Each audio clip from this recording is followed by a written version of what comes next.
election judges and election clerks for their work during Election Day. I also would like to thank my election staff in Central Count for working around the clock to finish last night's results. I am also extremely grateful to the constables and sheriff's officers for their support and help throughout the night. Yesterday, 231,419 voters in Harris County cast their ballot utilizing the new countywide polling place program. We exceeded the 2015 Election Day voter turnout numbers. Democracy works best when everyone is involved, and the ability to choose a convenient polling location means no voter was turned away for being at the wrong location. I do understand that once the polls closed, many of you were frustrated about the timing of the results. And I know the recent changes can be confusing. So I'm here today to talk about what the process looked like for our office and how we can address it moving forward. At this time, all unofficial results are in and posted on our website. We had to wait longer for the last 3 MBB cards since a JBC unit, which houses the MBB cards, had to be replaced yesterday during voting. So these 3 cards are now in and tabulated. Last night's process was a painstakingly manual process that amounted to only one person processing MBB cards at a time, where we could have had one person at each of the 10 locations submitting electronically with our original plan. Our original plan had been previously approved by the Secretary of State and used in our last May election, as well as the last November election by my predecessor. Our original plan involved transmitting election night results electronically over a secure, encrypted, private network that would be known as the intranet as opposed to the internet. And our county attorney had advised us that our original plan was perfectly legal and per the election code. We found out about this last-minute advisory from the Secretary of State from someone who sent us an email about it at the end of early voting, 5 days before the election.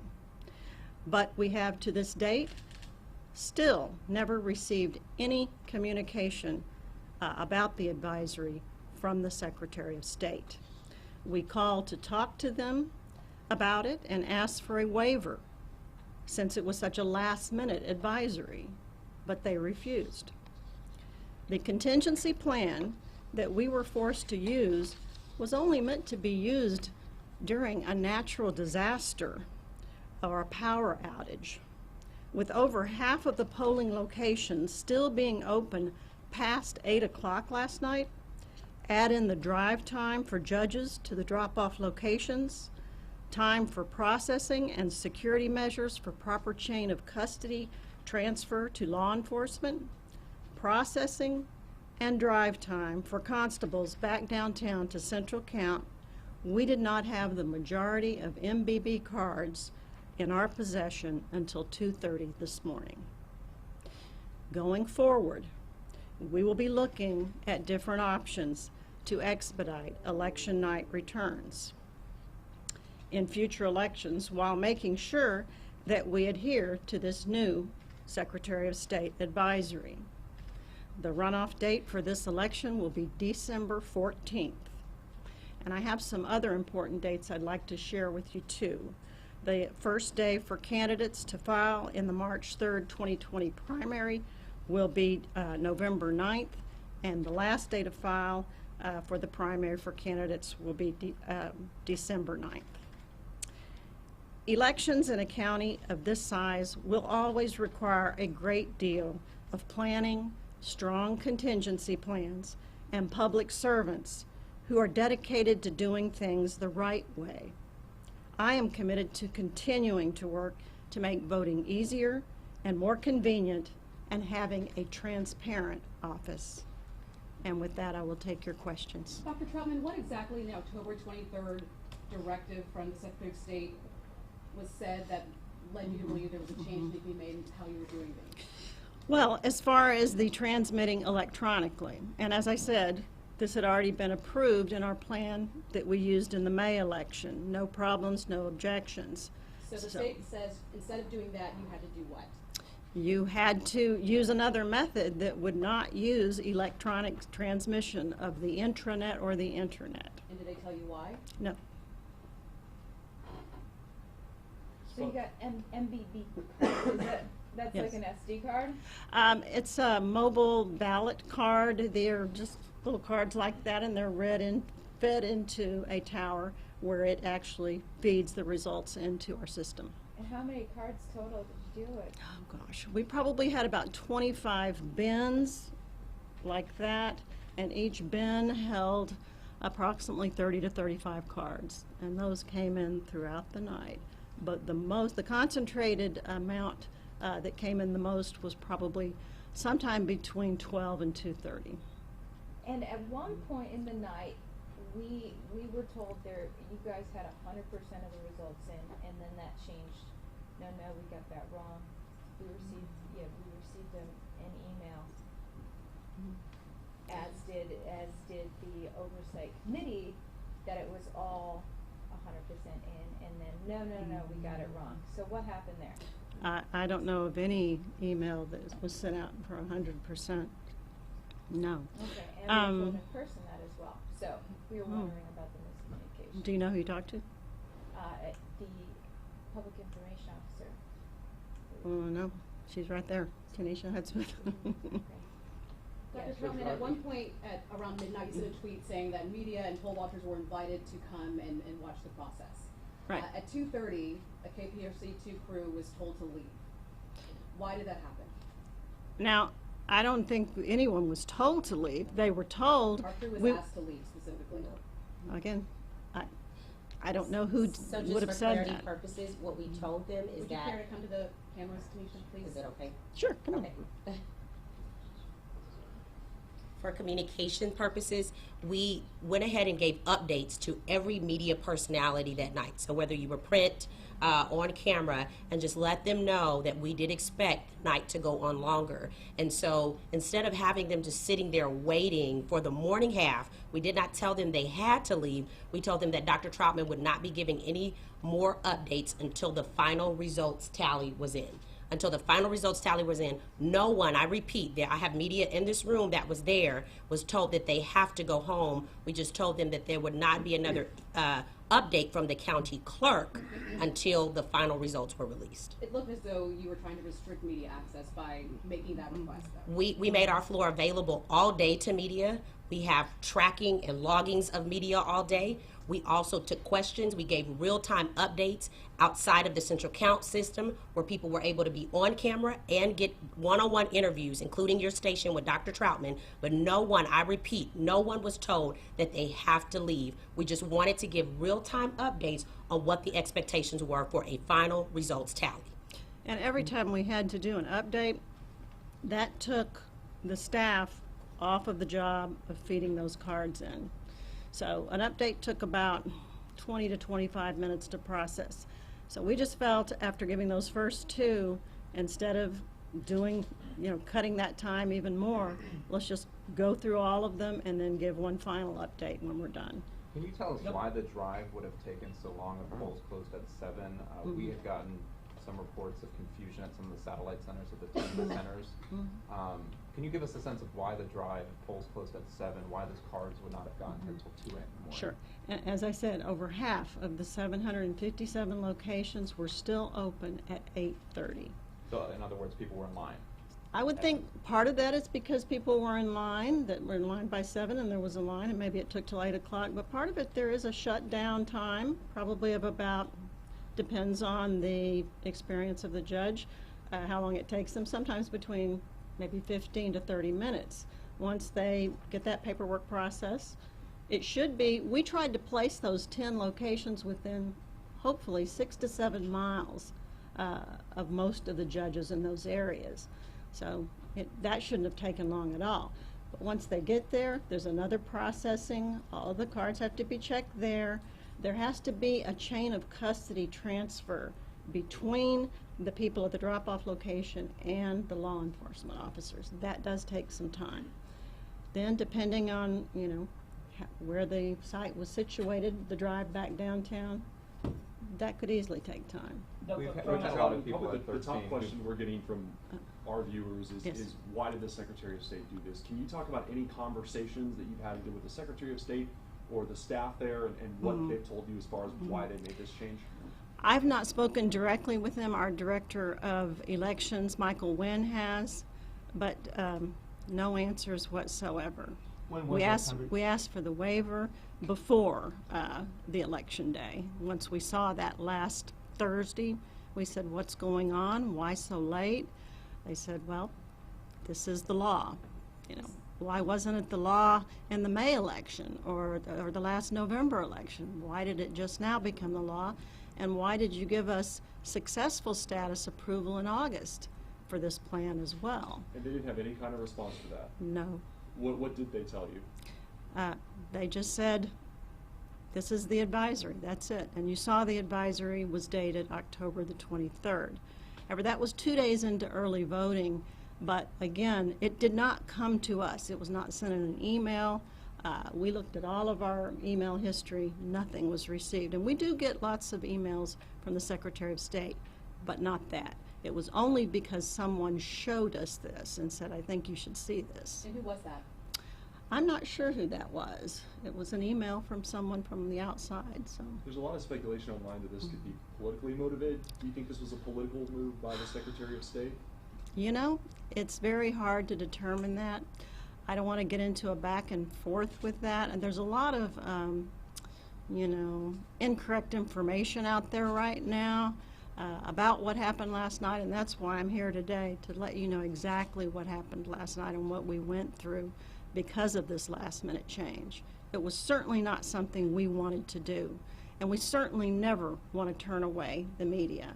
I think you all know I've tried to be as transparent and as available for anybody who has called for interviews. In fact, we give you more information before you ask for it. So all we want to know are answers for us as well. I mean, I know you want answers, but we want answers for our office. And we will proceed with our county attorney to find that. Dr. Trautman, if you knew in advance that you were going to use a different method, why you didn't tell the media that it was going to be delayed, like the results? We did. We sent out an advisory last Friday. Not an advisory, An official statement. an official statement, yes. And were you expecting to take that time, that long of a time, almost 12 hours? We guessed 2 o'clock, but we didn't realize how long it was going to take those boxes to get back to us downtown. How many hours total since you started putting all the data until the last data was processed? The first bin, and there, as I said, were about 25 bins. The first bin that came in was at 9 o'clock, and I think you got an update. That first update was around 9 o'clock or something like that. After that, we were sitting around waiting till almost midnight for the next returns. So I think it was at 10:30, and then it was at midnight. What's your message to voters out there who say, listen, this is unacceptable? We voted, polls close at 7. We expect to get some type of results within a couple hours. What's your message to people who say 16 hours isn't I totally agree acceptable? with them. I totally agree with them. And if the Secretary of State would work with us to let us do our original plan, we would have had those results out much quicker. You can take a look at when we got our results out at the May election using this method that we wanted to use. It was 10 o'clock. So I agree. Results should be out faster. But when they continue to put out these advisories last minute, you never put out an advisory during election. You never make changes during an election. That is just best practice for any election administrator or county clerk. A couple follow-up questions on the timeline, Diane. So, from speaking with your staff on Friday, when you sent out that announcement, you knew then that a backup plan was going to be needed. On Monday, you had said that that backup plan was ready. Now, my understanding is to count the roughly 2,000 memory cards from the precincts, there were only 3 devices downtown that could read those cards? There were 3 towers. So what had to be done, the first 2 towers, we had 2 staffers on. They were checking them to make sure they were not corrupted, is what I was told. And so they have to be checked to make sure that they're safe to go into the live feed. There's only 1 live feed. So really there was 1 person, which we rotated out all night till 6 o'clock this morning, to let them live feed it after those other 2 had checked it. So they'd put it in their towers to make sure that it was not corrupted, that it was safe, and then they put it into the live feed. My question is, was there a way to have more than 3 of those to speed up the process? Not for this contingency plan. And why not? 'Cause I'm just trying, Yeah. you just buy new ones or get more, or what's a way to make that quicker? With 5 days before the election, there's nothing you can do. Did you make any attempts to make calls to find out if you could acquire some more towers? We did, and it was not possible. What can you say to those voters that they don't want any excuses from either you or the state? They want answers. What can you assure them that this is not going to happen again? We are going to be looking at our options, as I said, to expedite faster election night returns. There's a couple of things to look at. You know, Harris County, of course, is different from any of the counties because we're so big. A lot of the other larger counties, like Dallas, Bexar, Travis, they have purchased new machines. And in those new machines, there's a technology that addresses this as well. So they're going to be on a little different level than we are. We're going to find the option that works best for Harris County, that will expedite results. But again, we're going to need the Secretary of State to work with us. Do you plan So to ask should the Judge Hidalgo secretary and be get you wanting to apologized? get these new machines like they have in Dallas and Bexar? Could you repeat that? Do you plan to ask Judge Hidalgo for additional funds to get these updated machines that apparently we need? Yes, and we've already talked to them. Individually, we've met with each commissioner and the judge. Judge Hidalgo, I believe, is a strong proponent of new voting equipment. It is a long process. We've started the community outreach phase of it, where we've brought in community groups and formed our own community advisory committee. We will be going through the RFP process. December, we'll ask the commissioners to start the RFP process, where we have open bids from all interested manufacturers from voting machines. And we'll go through that process. Is going to be probably through spring, early summer. Once we make that selection with our selection committee, then we have to order them. And right now we have 8,189 voting machines, and all the infrastructure as well. You can imagine it's going to take a while to manufacture that many and get them delivered to us. That puts us at probably early fall. That is not enough time to get them in the field, have them tested, educate the public on how to use them for the November 2020 election. So we are looking at an estimated first election date of May 2021 for the new machines. So the public should be prepared to go through what we went through last night in November 2020. Is that what you're saying? That's what it sounds like you're saying. No, There's not going to be a change. no, that is not what I'm saying. The Secretary of State rules will still be in place, right? But there are other ways, now that we know, now that we have that information from the Secretary of State, we can address it and find the option that's going to be best to bring faster results. What are some other options besides the machines that you could do to expedite things? I've heard of several different ones. I don't really want to say any at this time until we've explored more of them. I think there is something called a duplicator machine, but at this point, we're going to look at all options available before we make our choice. Are you guys expecting to use the same system for the runoff election? The same voting The same machines? voting machine and the same? Yes, the same voting machines we will be using, yes. Most likely through the presidential election. But the same election night reporting process will be different. Can I follow up on Zach's question? So, if you had been able to use the satellite locations, are there live feeds at these satellite locations? Yes, we did use the satellite locations, the 10 satellite locations, and the original plan was to transmit electronically Yeah. from each of those. So you had 10 live feed machines out at these 10 You do? satellite locations? No, we did not. We don't have that. We did not have that. So then, why does it matter? If your plan from the jump was only to have one live feed machine, I don't see how the change caused a delay. Because we didn't need them. We couldn't submit electronically any longer from the 10 locations. So that was off the And table. those county machines were literally just electronically based. Right. They could not be brought in to the main location to be used at all. Our plan was just to submit electronically. So those And machines could not be brought over to be used last night. no, this was only for electronic, what we had set up for the original plan. Why? Because, help a voter understand. Sure. I mean, if it's computer, it's computer, it's computer. I mean, it's, that's, okay. I know, but that's what voters are hearing. It's an electronic submission, okay, over what's called the intranet, a safe, encrypted, private network, okay? So it never touches the internet, and it goes into our system. So instead of feeding those cards in manually, it's already there. So you can imagine the time difference that would have saved. And there were no other manual machines available to be brought in. No. So the Harris County literally has one. Well, for this contingency plan, yes, but we never expected to have to use this contingency plan. We thought, because the Secretary of State had allowed us to do it in May, and they allowed my predecessor to do it in November, that there was no problem with it. If we had had even a couple of weeks, then maybe we could have purchased new equipment, new machinery, whatever we needed to expedite those results. Why do you think the Secretary of State did it? I'm telling, I do have another, what are we doing here? So, Why do you think the Secretary of State did it? I wish I knew. I think you do. I think you have a suspicion, right? It would seem to be some kind of political pressure was put on them to backtrack everything they had told us. And political pressure towards what end? Have no idea. Oh, come on. You answer that if you want to, but I have no idea. And I don't, Political pressure.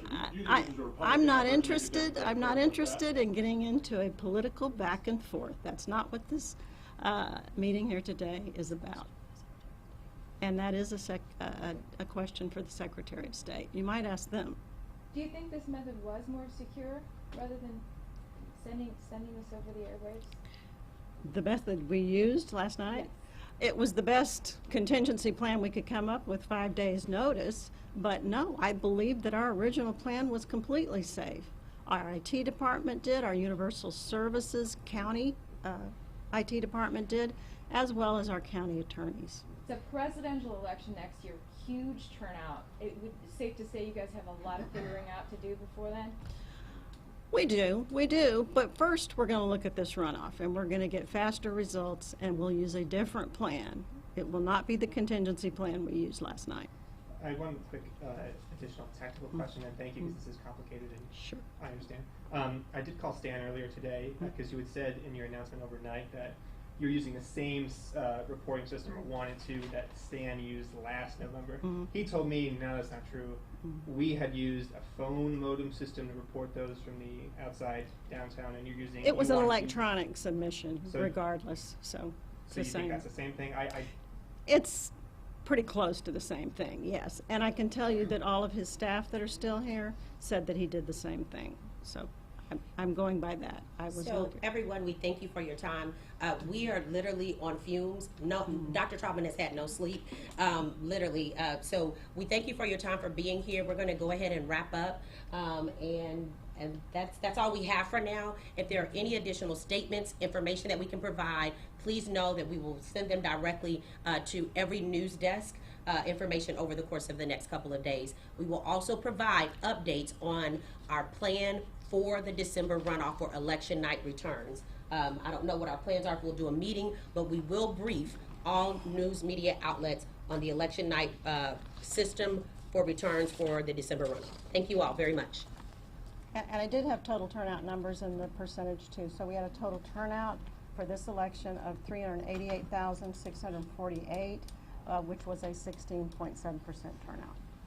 Thank you very much for your time. For our Spanish and Asian language media, we do have individuals here to handle any questions or side interviews. Joanne, Rosie, Irene.